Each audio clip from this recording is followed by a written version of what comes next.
Okay, hello, how you doing? This is gonna be a weird verdict that I'm gonna do, and instead of a movie, TV show, or game, I'm gonna talk about an album. And a very popular album that came out today was Eternal Sunshine by Ariana Grande, and I kind of want to talk about it because I wanted to see or listen to the goodness of it. Now, I'm no Ariana Grande fan. Like, I don't pull her up every single time I'm doing homework or I'm like laying down on my bed. I just think she's pretty good when it comes to pop music, when it comes to music, because she has like a more real tone. Like it's like the whole like love story and like the whole like I love this guy, I want to make sure I end up with him.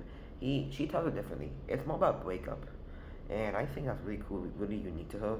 I don't really know any other artists, but I'm not okay. Look at me. Before I start, I'm not a pop guy. I don't listen to pop. I'm more of like a like punk rock and roll '80s kind of guy.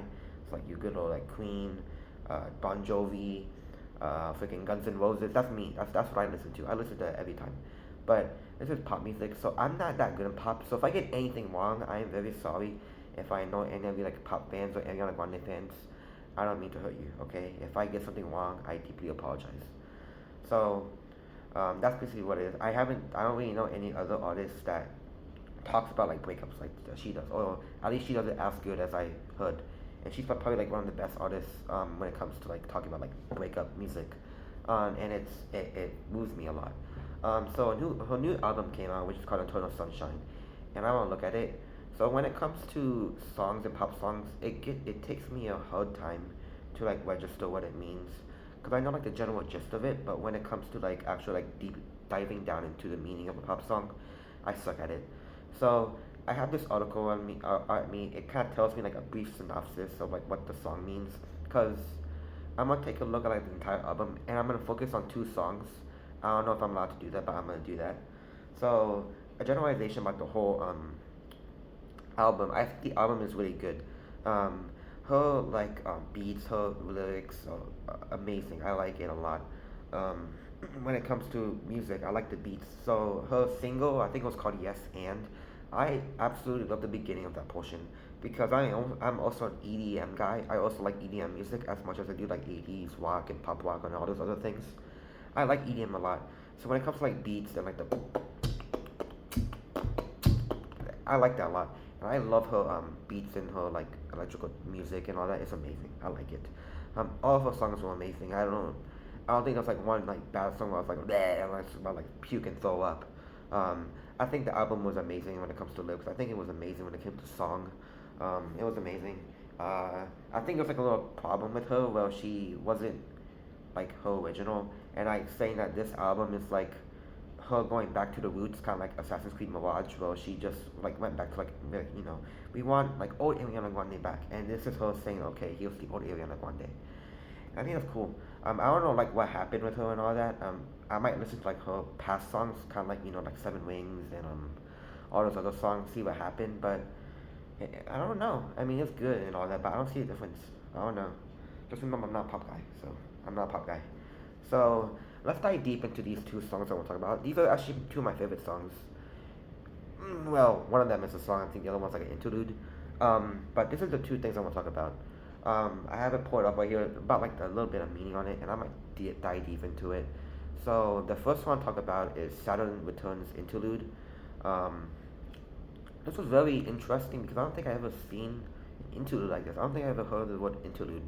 I don't listen to a lot of albums. I just pull up Spotify and just press play on like a playlist and just let it play. That's what I do. So let's learn about this Saturn and Returns interlude. It was more like a talking, more like astrological. That's what I thought because it's thinking from an astronaut. That's pretty cool. So from the article, I'll also like the article in the description, so I'm not stealing from it. But Saturn Returns interlude. The interlude dives into Grande's spiritual beliefs and telling how an astrological event can perfectly depict the life experiences she's been going through in the last few years. A specific line in the song reads, "It's time for you to get real about life. It's sort of out of who you really are. It's time to wake up." And that's pretty cool. Taking an astro like an event from like a speech and just like turning it into like something that she can use when it comes to like I guess breakups. I'm not too sure because I know that's what she talks about. She talks a lot about breakups. I might read it again and I'll see if I can like develop like a little synopsis I can see. So I went a little deep into the thing, and I just realized that Saturn return is something about astrology, and I don't follow astrology that much. But I do have this article right here, a little like synopsis of it. It says that you can think of article. You can think of your Saturn return as another stage of puberty, where you're shedding parts of your youth as you advance into a new generation. Naturally, that comes with this unique set of growing pains, like realizing you have to leave behind a relationship you've outgrown or search for a more fulfilling job. Okay, that makes a lot of sense. So basically, she's basically saying that um, she wants to leave this relationship that you've like outgrown and just like start a new part of her life. Just wake up and sort things out on your own. Probably like forgetting about that guy that she probably dated and just finding just going off, forgetting about him because of like what he did to him. And she takes astrology into that thing. I think it's pretty cool. I don't know. I'm probably wrong. I don't know. So, Interlude dives into Guanle's spiritual beliefs and telling how an astrological event can perfectly depict the life experiences she's been going through in the last few years. A specific line in the song reads, "It's time for you to get a real. It's time for you to get real about life and sort out who you really are. It's time to wake up." Okay, that makes sense. So that's Sound of Toast Interlude. I found it pretty cool, and it's kind of weird because I never saw an album like have like a little like a speech into it, um, and I hope I got the gist of it right. I hope so. I don't know, but that's what I thought just from reading these articles because I suck at freaking knowing meanings of pop songs. So another good thing about this is that this perfectly transitions into Eternal Sunshine, the main portion of it, the main climax of the entire album, Eternal Sunshine. And all these other songs are cool, like Supernatural, True Story, The Boy Is Mine, Yes and those are all good. Um, so Eternal Sunshine. Synopsis. The title track of the album, oh god, that's a long one, articulates hurtful events Grande went through in the relationship she has been documenting so far. It talks about how the separations in the relationship led to more distance and hurt rather than clarity and love. She writes that she's the first to apologize, even though she realizes she has never had to apologize for the hurt she was put through to begin with.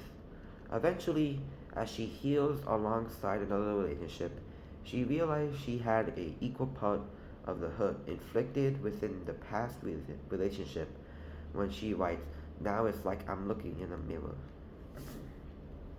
Wow, it's crazy. I'm not gonna explain that because I'm pretty sure that explains it fully. That's crazy. So when it comes to these meanings of songs and that she makes, I absolutely find it amazing. She's like the Kendrick Lamar of pop songs, I can say. Uh, Absolutely astonishing. Uh, this was a really good album. All the beats, the lyrics, the transitions from one song to another, especially Saturn Returns Interlude and into Eternal Sunshine is amazing. Um, I also made a Beat Saber video about Eternal Sunshine with a little bit of Saturn Interlude into it. That did pretty good in views, I guess. And overall, this album is really good. Um, how would I rate this album? I mean, it's no freaking like Hybrid Theory because Hybrid Theory is my favorite album of all time. Because it's Linkin Park. That's pretty good. That's a pretty good thing. But I guess on a pop scale, or on my scale, I would give this album a good like 9 out of 10. I think it was a good 9 out of 10. There wasn't really like a bad thing about it. Um, I don't know any bad things about it. Um, is this something that you should listen to like right now? Probably not. Maybe wait. I don't know why I'll say that, but yeah, you can listen to this whenever you want. Where you get like freaking like transcended, like freaking levitating. No, not really. But it is a good listen to. Definitely listen to this album. At least like listen to like background music, like probably doing homework or like walking, jogging. Definitely listen to it. And if you're big in lyrics, the lyrics is pretty good. But all the songs by Don't Wanna Break Up Again, Saturn Returns Interlude, Eternal Sunshine, Supernatural, True Story, The Boy Is Mine, Yes and the big single, Yes and was pretty good. I love the beginning to that song of Yes and. We can't be friends, wait for your love, I wish I hated you and perfect for you, ordinary things. All bangers, all bangers. Good job, Ariana Grande. Really, really cool album. That's a perfect 9 out of 10. I don't got anything else to say. Thanks for watching this verdict.